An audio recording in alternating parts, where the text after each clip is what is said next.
Everyone, मैं हूं CA कविता और आज हम लोग देखेंगे कि एडीटी वन फॉर्म किस तरीके से फाइल किया जाता है। एडीटी वन फॉर्म को फाइल करने के लिए सबसे पहले आपको आ जाना है अपने एमसीए के V3 पोर्टल पे। यहाँ आने के बाद आपको एमसीए सर्विसेज पे जाना है, कंपनी ई फाइलिंग पे जाना है, देन आपको यहाँ से जाना है कंप्लायंस सर्विसेज पे। यहाँ आपको ऑप्शन मिलेगा एडीटी वन यानी कि ऑडिटर अपॉइंटमेंट का। यहाँ पे ऑडिटर अपॉइंटमेंट का फॉर्म आपके पास ओपन हो जाएगा। सबसे पहले आपको क्या करना है, यहाँ अपना सिन नंबर एंटर करना है। अगर आपके पास अपना कॉर्पोरेट आइडेंटिटी नंबर है तो यहाँ एंटर कर दीजिए। अदरवाइज आप यहाँ से अपना जो सिन नंबर है वो सर्च भी कर सकते हैं कंपनी नेम के थ्रू। कंपनी नेम आप यहाँ पे डालेंगे, ऑटोमेटिकली आपका जो नेम है उससे आपका सिन नंबर सर्च हो जाएगा। देखिए हमें यहाँ पे नाम लिखना है कंपनी का, जो आपकी कंपनी है उसका नाम आप यहाँ पे एंटर कीजिए। उससे रिलेटेड जो मिलते जुलते नाम है वो आपके पास नीचे आ जाएंगे। जो आपके एक्चुअल कंपनी है उसको आपने सिलेक्ट कर लेना है। सिलेक्ट करते ही देखिए ऑटोमेटिकली सिन नंबर यहाँ पे आ जाएगा, name of the company, address, सब कुछ यहाँ पे ऑटो फिल होके आ जाएगा। देन नेक्स्ट के ऊपर आप क्लिक करेंगे।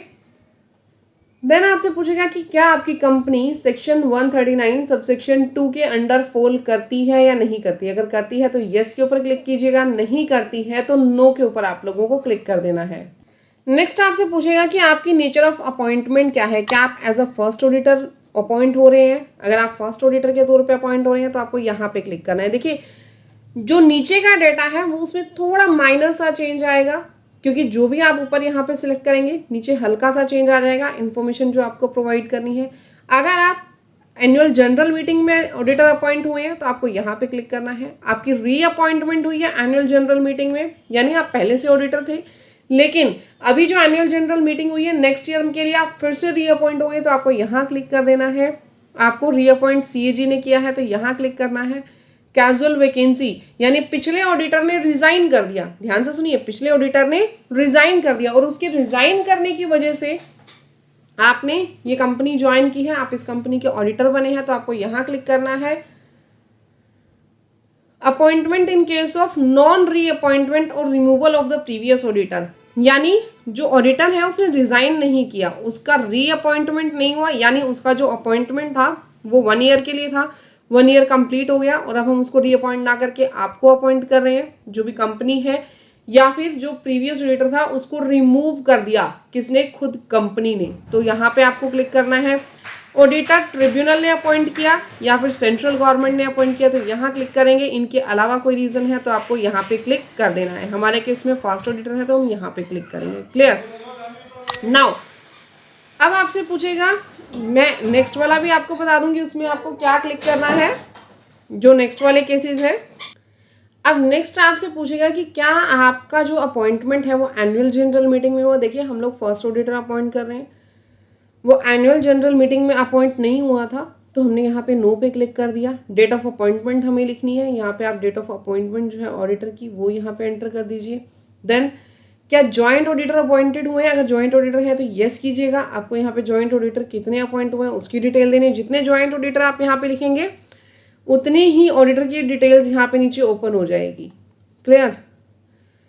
नहीं है तो आप यहाँ पे नो पे क्लिक कर दीजिएगा, ऑटोमेटिकली 1 आ जाएगा। देन आपको कैटेगरी ऑफ ऑडिटर बताना है कि ऑडिटर जो है ऑडिटर की फर्म है या इंडिविजुअल अपॉइंट हुआ है।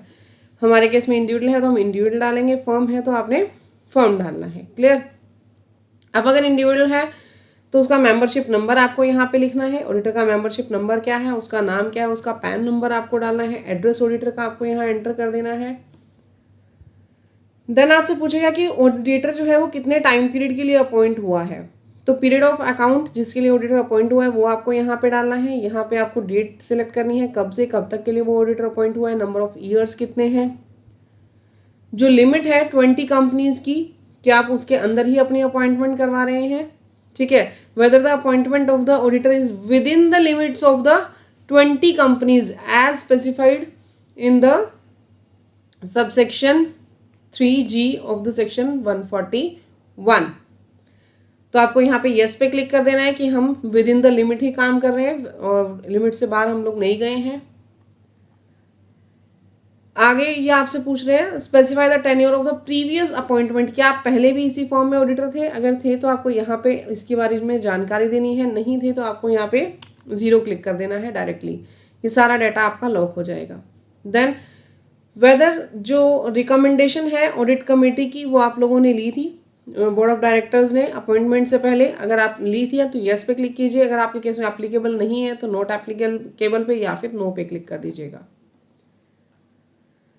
नेक्स्ट, अगर अपॉइंटमेंट एजीएम में होती तो ऑटोमेटिकली देख लीजिए यहाँ पे यस हो जाएगा। यस करने के बाद आपको यहाँ पे डेट ऑफ एजीएम भी डालनी है, डेट ऑफ अपॉइंटमेंट आपको यहाँ पे डालनी है और बाकी सारी चीज़ें यहाँ पे सेम रहेंगी, बस माइनर 1 या 2 हेड आपके यहाँ पे चेंज होंगे, अदरवाइज हर एक चीज़ यहाँ पे आपकी सेम रहने वाली है। आप इनमें से कोई भी चीज़ यहाँ पे क्लिक करेंगे। नेक्स्ट, अगर मैं बात करूँ ना अगर कैजुअल वैकेंसी की, तो कैजुअल वैकेंसी की चीज़ में आपको 2-3 चीज़ें यहाँ पे एंटर करनी है। यहाँ पे आपने देखिए डेट ऑफ अपॉइंटमेंट आ गया, ज्वाइंट ऑडिटर हमने नो कर दिया।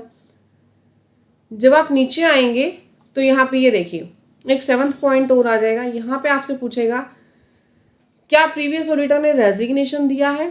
अगर आप यस करेंगे तो मेरे केस में नहीं होगा क्योंकि ये नई कंपनी है। यहाँ पे रेजिग्नेशन पे आप लोग क्लिक कर देंगे।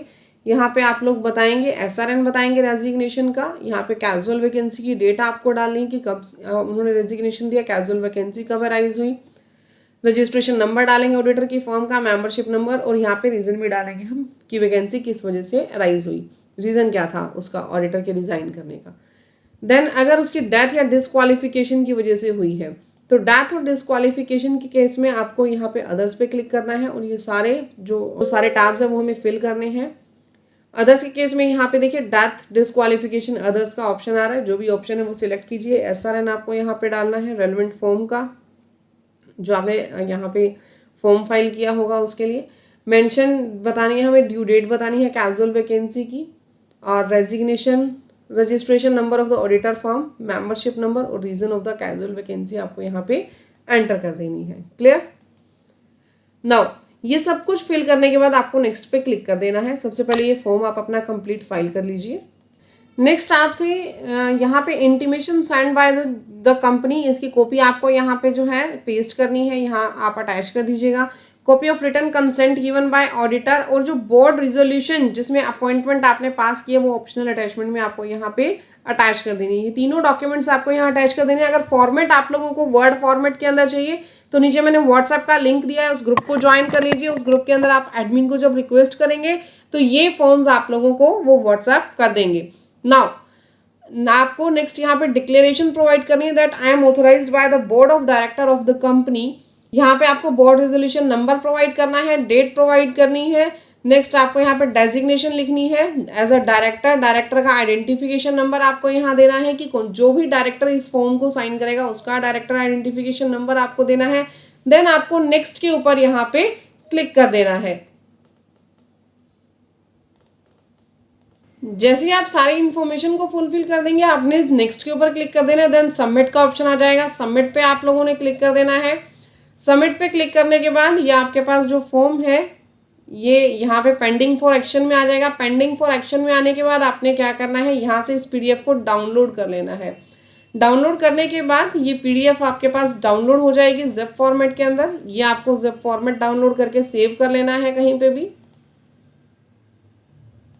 जैसे ये जिप फोल्डर मैंने सेव कर लिया, आपने राइट क्लिक करके यहाँ एक्सट्रैक्ट हेयर पे क्लिक करना है। ये फॉर्म आप लोगों के पास आ गया, आपने राइट क्लिक करके ओपन विद करके यहाँ पे अडोब रीडर पे क्लिक कर देना है।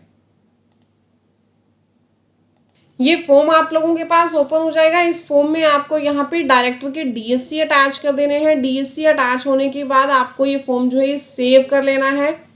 जैसे आप डीएससी अटैच करेंगे, फॉर्म सेव कर लेंगे, देन आपको वापस एमसीए पोर्टल पे आना है। अपलोड पीडीएफ पे आप लोगों को क्लिक कर देना है। अपलोड पीडीएफ पे जाने के बाद ये जो सेम पीडीएफ है, सेम पीडीएफ यहाँ से चूज करके आपको अपलोड कर देनी है। देन आप यहाँ से प्रोसीड टू पेमेंट करके इसकी पेमेंट कर देंगे। पेमेंट करने के बाद ये आपका एडीटी 1 फॉर्म जो है वो फाइल हो जाएगा। बिल्कुल सिंपल सा प्रोसेस है। अगर आप लोगों को वीडियो अच्छी लगी हो तो वीडियो को लाइक, चैनल को सब्सक्राइब जरूर कीजिएगा। मिलते हैं नेक्स्ट वीडियो में, तब तक के लिए thank you, bye bye, take care everyone. और जाने से पहले वीडियो को लाइक, चैनल को subscribe. Thank you, bye bye.